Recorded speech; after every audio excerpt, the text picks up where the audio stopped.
guys, what's up? Today I want to introduce you to what I call my iceberg theory. Everyone's seen an iceberg before. You have the tip of the iceberg and then you have the greater part of the iceberg that exists below the surface.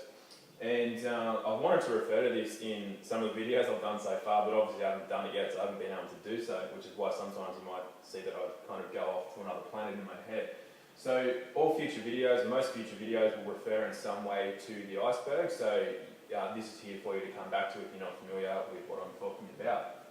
Now, what happens is that I'm always alluding to the matrix, right? And everything that happens on the surface is basically the matrix. And what the matrix does is it separates us from many of the deeper levels of life and existence that are a part of us and that we're a part of. They're there.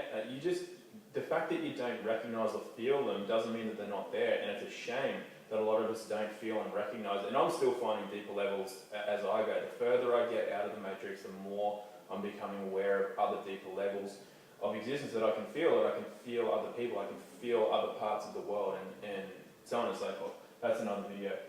So what I'm going to do is just relate a few really quick examples for you, and then obviously you can extrapolate that because this is literally endless. This concept here can be related to almost anything in life, and what it mostly comes down to is beliefs. Now, I covered beliefs in the light fractals video where I show that beliefs really separate us from the greater reality of existence.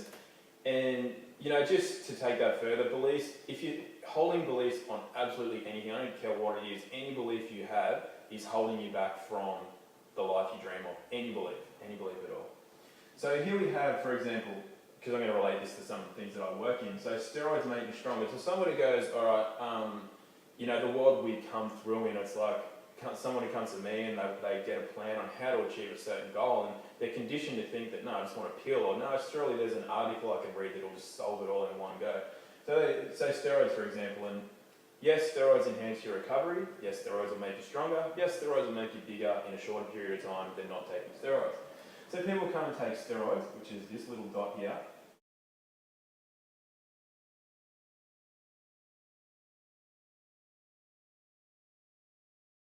And then they get, say, bigger muscles, which is for some reason a lot of guys want that. So here is represented here. And most people are just living in this surface reality. But what they're not realising is because everything's related to everything else, and the iceberg as a whole, it's not just what you can see on the surface. What is that taking from something that you're currently unaware of? What is that draining from? Is this taking away from your ability to have a healthy child later in life? Is this taking away from your ability to understand or have more emotional and spiritual strength, which is a far greater strength than your muscular strength? So what's it taking from a deeper level? Yoga makes me feel better. Well, what else are you putting out of balance? What kind of concepts are you buying into? I'm going to do a yoga video for you soon. What are you buying into that's actually stopping you from realising a greater portion of life? Supplements help me work out, and as you'll see when I do the supplement video, there's like 2 supplements that I ever recommend to clients, and none of them are a sports supplement. It's got nothing to do with whey protein or branched chain aminos or anything like that. Even though those sorts of things do work on a certain level, so they work on one level, but there's all these other levels that mean so much more than this, and not you personally, but people are keeping themselves from them just by concentrating on this.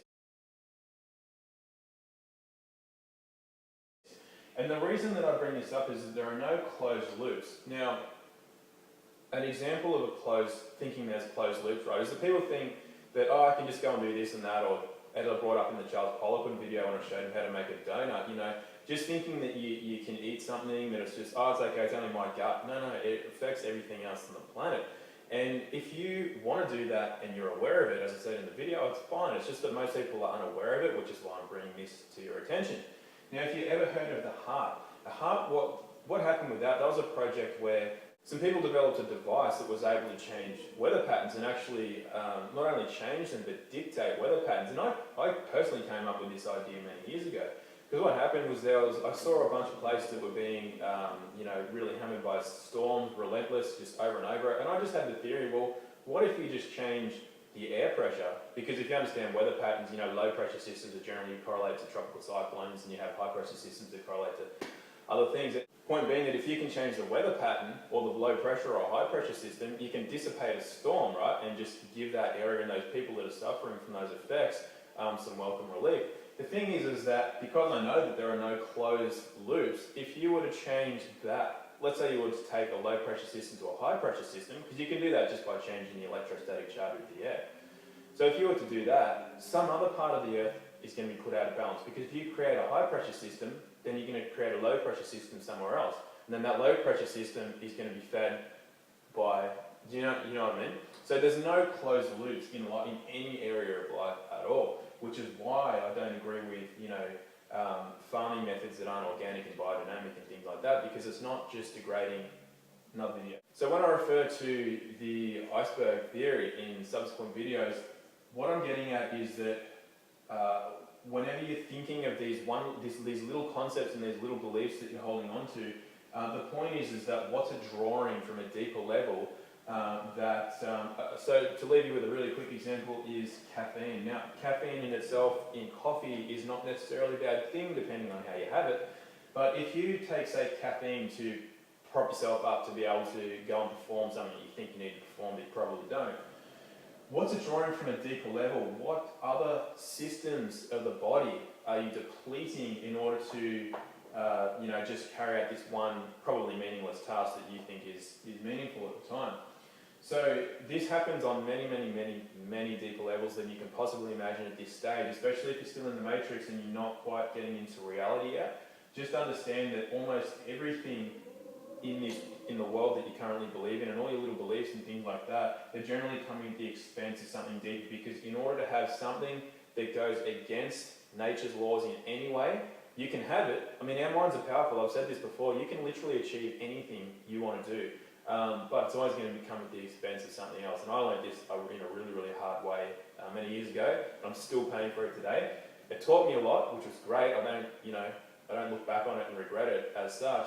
But it's just important to realise that you can be depleting many deeper levels of life that can mean much more to you than what you're getting out of these surface areas. So that's it for today. I'll refer to the iceberg in future videos.